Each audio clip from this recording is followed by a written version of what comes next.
After controversial Chinese influencer Yaya follows orders to leave Taiwan, the spotlight turns to two others facing the same fate. Taiwan unveils its first domestically made sea drone. Controversy over legislator recall campaigns deepens as prosecutors raid government offices in eastern Taiwan. Plus, wildfires sweep across South Korea as the death toll rises.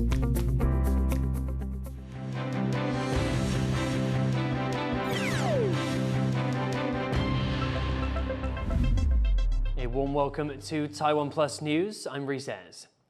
After a Chinese influencer known as Yaya left Taiwan on Tuesday night over controversial videos, the National Immigration Agency says two more Chinese influencers will also have to leave Taiwan before next Monday. Cadence Caranta reports. With the departure of Chinese influencer Yaya just hours before her deportation deadline, public attention is now shifting to two other Chinese influencers who are facing the same fate. Taiwan's immigration officials have told TaiwanPlus that the two influencers will need to leave Taiwan before March 31st. If they don't, they will be deported forcibly. All three of these Chinese influencers had their marriage-based residency permits revoked earlier this month after immigration officials found their videos on social media to be advocating the unification of Taiwan and China by force. By doing so, officials say they violated regulations governing Chinese citizens living in Taiwan because they threatened the country's national security and social stability. After Yaya's departure, the National Immigration Agency put out a statement, once again stressing that public remarks that advocate unification by force or destroying Taiwan's sovereignty are outside the boundaries of freedom of speech. As for other similar cases, the agency said it would continue investigating to show its commitment to safeguarding national security and social stability. They said there's no room for compromise when it comes to safeguarding the country's sovereignty. Currently, there are around 300,000 Chinese spouses living in Taiwan. To avoid stigma, the Mainland Affairs Council, which manages relations with China, is urging people not to target all Chinese spouses just because of these few recent incidents. In a statement, it emphasized that the majority of Chinese spouses love Taiwan and urged all Taiwanese people to continue welcoming Chinese spouses into our society with open arms. Meanwhile, on the other side of the Taiwan Strait, China's Taiwan Affairs Office put out a new message, asking people who suffer from, quote, suppression from the DPP authorities to contact them, or to report any individuals who are pro-Taiwanese independence. China announced new guidelines last year that allow it to try and punish anyone they deem a Taiwan independence separatist. All of this comes as Taipei is stepping up its efforts to combat what they say is growing Chinese espionage and infiltration within Taiwan. Devin Tsai and Cadence Caranta for TaiwanPlus. Taiwan's defense ministry has spotted 27 Chinese military aircraft and 6 naval vessels operating around the country in the 24 hours up to Wednesday morning. 25 of those aircraft entered Taiwan's Air Defense Identification Zone, or ADIZ. This area is not Taiwan's airspace, but acts as a buffer zone for defensive purposes. The Defense Ministry says 2 official ships were also spotted near Taiwan and that it's monitoring the situation. Taiwan has unveiled its first domestically made sea drone, and the military is now looking to use it for operations in the Taiwan Strait. Jaime Ocon has more. This is the Endeavour Manta, Taiwan's newest unmanned service vehicle, or a sea drone. The ship can communicate with troops on the ground, fire torpedoes, all without the need of a captain or a crew. 我们的摇头系统是自行研发，不会受制于别人。自行研发可以自行的扩展它的功能。 Taiwan's Defense Ministry says it's now assessing how advanced this new technology is and whether it can be used by Taiwan's military. 目前都在研议中。那未来的建军备战主轴就是以科技取代人力，火力取代的传统兵力。这个部分我们会纳到我们国军未来建军发展的主轴。 This push for unmanned systems is part of Taiwan's drone strategy, which aims to develop and produce thousands of different kinds of systems. That includes drones that fit in backpacks, some that can take off vertically, and now some that can operate in the ocean. Officials say the move toward drones is motivated by what they've seen in modern warfare. 乌克兰呢，它利用它的无人船去攻击俄罗斯的黑海舰队，它的马克洛夫海军上将号，可以把它破坏掉。 Last year, Ukraine used a similar drone to attack a different Russian naval ship, and given threats from China, Taiwan is looking at lessons from the war in Ukraine. While the Taiwan Strait has some of the roughest waters in the world, this sea drone is tailor-made for the region. 这么小的船一般是不太能够在水面耐这么大的浪即便它都做成水密的状况，所以变成三体船之后，它们可以比较有效的耐浪。 Officials from the U.S. have encouraged Taiwan to turn the straits into a hellscape if China decides to attack, not only protecting the lives of its soldiers, but providing an effective deterrent. And with this new sea drone, Taiwan appears to be taking another step in that direction. Fu Huahong and Jaime Okan in Taipei for TaiwanPlus. A new U.S. intelligence assessment says China will continue to apply strong coercive tactics against Taiwan this year. The report from the Office of the Director of National Intelligence says China will use both military and economic pressure against Taiwan to further its goal of unification. The annual assessment was released ahead of a Senate intelligence hearing on Tuesday. The report also says China's military is making steady but uneven progress in its ability to take Taiwan by force. To learn more about how the US views China's plans for Taiwan, our reporter Adil Bra spoke to Ping Kui Chen from National Zhengzhou University in Taipei. US intelligence is reporting China might put pressure on Taiwan in 2025 to push for unification. What kind of pressure do you think China might use? I do not think that China will use any new technique. China has been consistently impose diplomatic and economic pressure on Taiwan. But one thing I do think that will not happen is that I do not think China will use economic sanctions more often this year because China has tried and didn't work as it expected. So I do not think China will expand economic sanctions on Taiwan's products to mainland China. I think it's mostly the show of force against Taiwan to intimidate Taiwanese people. So if China doesn't use sanctions, what other kind of tactics might China use to put pressure on Taiwan? I think China has tried many economic coercion against Taiwan. And so far, they are not so effective as China expected. So I do not think China would rely on those tactics anymore. I do think that China would try to use its own economic power to attract ordinary Taiwanese, to show that Taiwan, a unification with China will have a better economic prosperity and in the future for Taiwanese people. The report says China is boosting its military capabilities, though not all areas are progressing at the same pace. What specific military tactics do you think the US is referring to? We have heard about this a few years ago, that China is building large, long barges that can be one of the equipment that is necessary to invade Taiwan because there are many rivers in Taiwan from the east to the west, and to cross those rivers, those are important transportation points. So during war, those bridges can be sabotaged. So you need to build temporary bridges, and those barges are for those purposes. So I think China is definitely trying to be prepared. That was Ping Kui Chen from National Zhengzhou University in Taipei. China's foreign ministry has responded to the US intelligence report, urging Washington to stop supporting, quote, Taiwan independence separatist activities. A Taiwan-based publisher has been sentenced to 3 years in prison in China for, quote, inciting secession.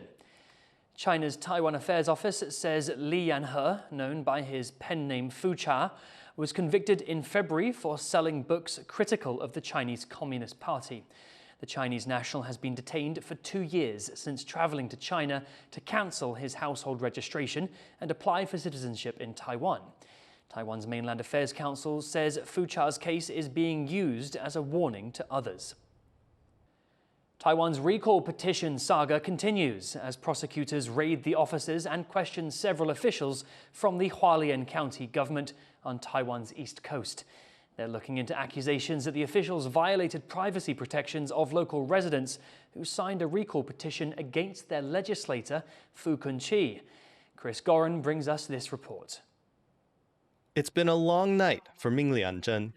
The Hualien County official had his office raided by prosecutors, and he, along with several others, spent the day answering questions about whether they violated the privacy rights of local voters. Imagine you're upset with your local legislator and you sign a petition to recall them. Then a short time later, someone claiming to be a government inspector arrives at your door, asking you about the petition and your identity. Well, that's exactly what some Hualien petitioners say happened to them, and it's the cause of the recent raids. The petitions are for the recall of Hualien legislator and opposition KMT caucus whip Fu Kun-chi. Known as the King of Hualien, Fu is a controversial and influential politician who once served prison time for financial crimes. Fu's home property was also raided earlier this month as part of a separate campaign finance investigation. He says it's all part of a long-running effort by the ruling Democratic Progressive Party to take him down. 上一次是收您的官邸旁边，这一次收到县府。一切依法行政啊。会不会觉得他们在想要助攻大罢免这一波这样？剧本不是他们都写好了吗？ Hualien County officials have defended their inspections of petitioners, saying they didn't break any laws or regulations. 依法行政进行相关查核，建议中央选委会能够开设专门的讲习与教育训练，明确指导受托机关查对范围，以提升作业标准与一致性。A spokesperson for the Fu Kun-chi recall effort, however, has applauded the raid. 其实蛮多疑点跟一些状况需要做厘清啦，是不是有恶意查水表？我们相信今天检调搜索调查之后我相信很快会给花莲公民一个交代。The raids are just the latest in the growing controversy over recall drives across the country that have led to investigations, lawsuits, and political outrage on all sides. And with yet another legal action, which is sure to be met with countersuits, it seems the dispute won't be ending anytime soon. Chris Ma and Chris Gorin for TaiwanPlus. Taiwan's opposition-controlled legislature has introduced 2 referendum proposals and moved them through to the next stage. 表决结果，出席55位，赞成55位，反对0位，弃权0位，赞成的多数。国民党党团提照案通过。 In an after-hours legislative session, the opposition Kuomintang, in coalition with the Taiwan People's Party, passed a motion to advance the referendum proposals to a second reading. If approved by the legislature as expected, the referendums will gauge public opinion on the death penalty and martial law. Meanwhile, the ruling Democratic Progressive Party is challenging the vote, saying it took place after the scheduled session had ended. 当然也会无效。 你以为这样就可以去公投啊？你以为你这样强行就有公投？中选会接受你吗？即便中选会接受你，我们去告违宪，所谓就是暂时处分与释宪。 If it passes, a referendum could take place in August. Wildfires continue to blaze across South Korea. At least 19 people have died and historic temple buildings have been destroyed in what officials are describing as the worst fires in the country's history. Throughout the night, wildfires in South Korea consume buildings and tear through mountainsides, destroying without discrimination. In the light of day, the razed remains of homes and temples revealed. As fire crews work to contain the still raging infernos. Amid the destruction, the Unramsa Temple, a treasured religious site with over 1,000 years of history. 굉장히 긴박했고 처음에는 이제 불이 붙을 거란 생각도 못 했고 이게 저 산에서 불이 붙어 갖고 올라와가지고 불바다가 되는 거는 채 30분이 안 걸렸어요. 예. At least 19 people have died and 27,000 more are displaced after more than a dozen fires broke out in the country's southeast over the weekend. Among the dead, a helicopter pilot whose aircraft crashed trying to put out the flames. South Korea is calling it the worst wildfires on record. 이처럼 역대 최악의 산불에 맞서 우리가 동원할 수 있는 모든 인력과 장비로 맞서고 있으나 상황은 심상치 않습니다. 2024 was South Korea's hottest year on record. Combined with unusually dry weather conditions, the country's southern region is facing more than double the number of fires compared with last year. Now, as the flames continue to spread, threatening more lives and historical sites, acting President Han Duck-soo says the country is hoping desperately for rain.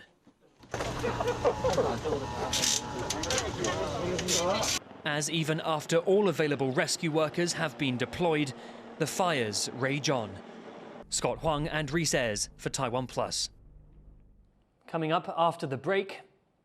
Classified material that was shared in that. So then, if there are no check. classified material, share it with the committee. You can't have it both ways. The White House scrambles for answers as officials are in the hot seat for leaking confidential military plans.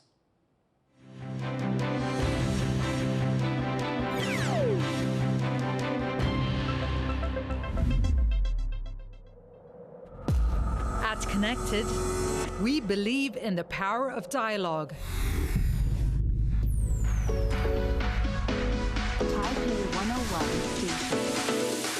It's not just about the headlines, it's about finding common ground. Join the conversation. Connected with Divya Gopalan on TaiwanPlus. I'm Ed Moon in Taiwan's Jinmen Islands, and you're watching TaiwanPlus News, the voice of freedom in Asia.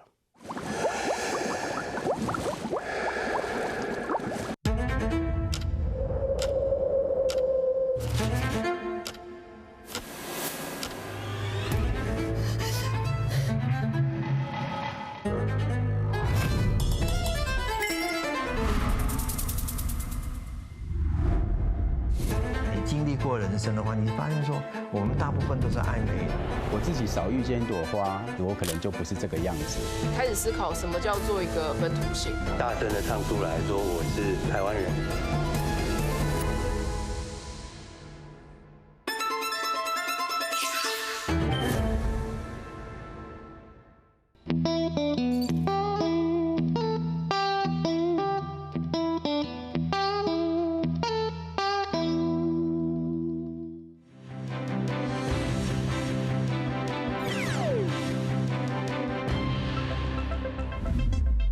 Welcome back. You're watching TaiwanPlus News. The Trump administration is scrambling to downplay a major security breach after a journalist was added to a group chat with top national security officials. The editor of The Atlantic revealed that high-level officials were discussing sensitive plans for US military strikes in Yemen on a messaging app. Rosie Greninger reports. Trump's intelligence officials in the hot seat over a Signal group chat containing sensitive war plans that a journalist was accidentally added to. At a Senate hearing investigating the breach, Director of National Intelligence Tulsi Gabbard and CIA Director John Ratcliffe, who were in the chat, testified. There was no classified material that was shared in that. So then, if there are no classified material, share it with the committee. You can't have it both ways. These are important jobs. This is our national security. Editor-in-chief of The Atlantic magazine, Jeffrey Goldberg, says he was added to the discussion on the encrypted messaging app by US National Security Advisor Mike Waltz. The chat contained 18 senior Trump officials, including Vice President J.D. Vance, Defense Secretary Pete Hegseth, and Secretary of State Marco Rubio. There, Goldberg claims he read communications about an impending US attack on Yemen, one day before it happened. The US launched large-scale military strikes against Iran-backed Houthi militants in Yemen earlier this month, an assault that killed dozens of people. He was texting war plans. He was texting attack plans, when targets were going to be targeted, how they were going to be targeted, who was at the targets, when the next sequence of attacks were happening. I didn't publish this, and I continue not to publish it because it felt like it was too confidential. After previously denying involvement, Waltz has now owned up. Look, I take full responsibility. I built the group. My job is to make sure everything's coordinated. But both Waltz and President Donald Trump have taken aim at the reporter, calling him a sleazebag and the bottom scum of journalists, as well attacking the magazine he works for. Trump insists there was no classified information disclosed in the discussion and told reporters in Washington he had no intention of seeking punishment for those involved. No, I don't think he should apologize. I think he's doing his best. It's equipment and technology that's not perfect, and probably he won't be using it again, at least not in the very near future. That's despite Democrats calling for heads to roll over the debacle. They've called for the resignation of Waltz and Secretary of Defense Pete Hegseth. And the breach has sparked alarm from US veterans and former government staff, who say the actions of these Trump officials could have put military and civilian lives in danger. And if an adversary were to have intercepted these messages, what it does is it puts our fighter pilots who were up in the air about to conduct the operation against the Houthis at risk. I mean, it truly puts their lives at risk. The White House say it's looking into the use of Signal, but has not announced its own investigation into the leak, attempting to sweep the blunder under the rug as Senate leaders consider if the breach will be probed further. Dolphine Chen and Rosie Greninger for TaiwanPlus. US Defense Secretary Pete Hegseth says the US will work with Indo-Pacific allies to counter Chinese aggression in the region. We will work with our allies and our partners to deter the communist Chinese and their aggression in the Indo-Pacific. Full stop. Hegseth made the comments at a security conference in Hawaii and called on allies to, quote, do their part as well. It comes ahead of his first trip to the Indo-Pacific as Defense Secretary.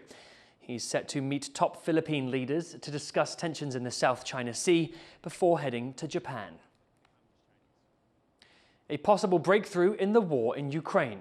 The US has struck deals with Russia and Ukraine for a limited ceasefire, but it's unclear when it might take effect. Tiffany Wong has more. A tentative deal for a partial ceasefire in Russia's war on Ukraine. Washington announcing two separate agreements with Ukraine and Russia to end fighting in the Black Sea. We're in deep discussions with Russia and Ukraine, and I would say it's going well. The U.S. giving in to Russian demands to lift sanctions on food and fertilizer exports, the first major removal of sanctions since the war began in 2022, with Kyiv and Moscow agreeing to halt strikes on energy facilities on both sides, a major step toward de-escalation. Meanwhile, the U.S. is promising to help Ukraine with prisoner exchanges in return for the end of, quote, the use of force in the Black Sea. But the details of the deal are still unclear. Зараз американська сторона запропонувала нашій стороні одразу велику угоду. Їх бачення. Деталей у мене ще немає.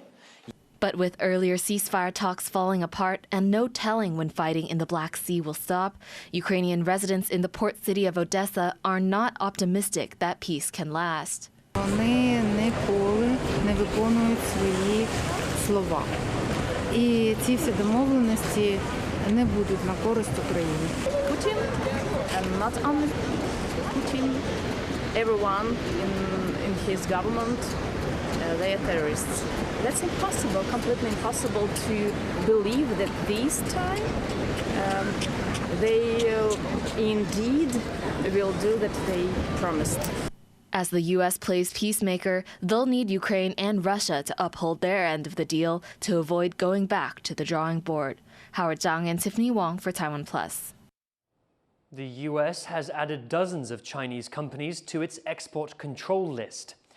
6 subsidiaries of China's cloud computing company Inspur Group, including one based in Taiwan, are among those now blacklisted. The U.S. Commerce Department sanctioned these entities for their role in supporting China's military. The department also imposed export controls on dozens of other Chinese entities over military ties. The move is part of U.S. efforts to curb China's development of advanced technology and military capabilities. The author of the best-selling book Chip War says China is making its biggest push yet to develop its own chips, something the US sees as a threat to national security. Speaking in Taipei, Chris Miller says the geopolitical battle over the critical semiconductor industry will only grow. Without giving an exact time frame for when China might catch up to the US dominance in the technology, he says Beijing's progress should be taken seriously. Miller also says Taiwan remains the unmatched leader in advanced chip manufacturing, a position strengthened by TSMC's recent investments in the US. TSMC managed to put itself in a position of partnership with the new administration. President Trump was very supportive of TSMC in his remarks, praised the company, praised its technology, praised its centrality to U.S. AI supply chains. And I think all those are wins for TSMC. I think they're wins for the U.S.-Taiwan relationship as well. And I don't think the TSMC announcement solves every issue, but I think it does put the relationship on a much stronger foot than it might have been. Miller warns that Trump will likely still target Taiwan on other issues, like its trade imbalance with the US and its defense spending, which Washington sees as too low. Thank you for watching TaiwanPlus News. Finally, check out these real-life Lego buildings at the Windsor Legoland in the UK. I'm Reece. Take care and see you next time.